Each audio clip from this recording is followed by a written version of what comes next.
ക്രിസ്തുമസിൻ്റെ എല്ലാ ആശംസകളും. വിശുദ്ധ പൗലോസ്ലീഹ 2 കൊരിന്തോസ് 13:5 ഇപ്രകാരം ഒരു ചോദ്യം നമ്മളോട് ചോദിക്കുന്നുണ്ട്. അതിതാണ്: യേശുക്രിസ്തു നിങ്ങളിലുണ്ട് എന്ന് ബോധ്യമായിട്ടില്ലേ? ഇതുപോലെ തന്നെ കൊളോസോസാർക്ക് എഴുതിയ ലേഖനം 1-27 തിരുവചനത്തിലും പറയുന്നുണ്ട്, യേശുക്രിസ്തു നിങ്ങളിലുണ്ട് എന്ന്. നമ്മൾ ഈ ദിവസങ്ങളിലൂടെയെല്ലാം കടന്നു പോകുമ്പോൾ രക്ഷകന്റെ വരവിനായി നമ്മൾ ഒരുപാട് ഒരുങ്ങിക്കൊണ്ടിരിക്കുകയാണ്. ഭൗതികമായ എല്ലാ ഒരുക്കങ്ങളും നമ്മൾ പൂർത്തിയാക്കി. പക്ഷേ ആത്മീയമായി, അല്ലെങ്കിൽ രക്ഷകൻ എൻ്റെ ഉള്ളിൽ പിറക്കാൻ ഞാൻ ഒരുങ്ങിയിട്ടുണ്ടോ?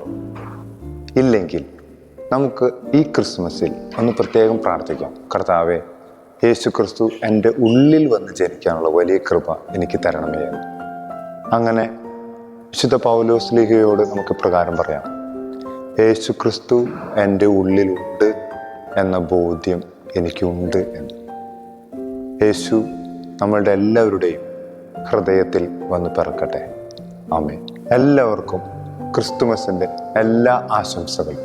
ദൈവം നിങ്ങളെ സമൃദ്ധമായി അനുഗ്രഹിക്കട്ടെ.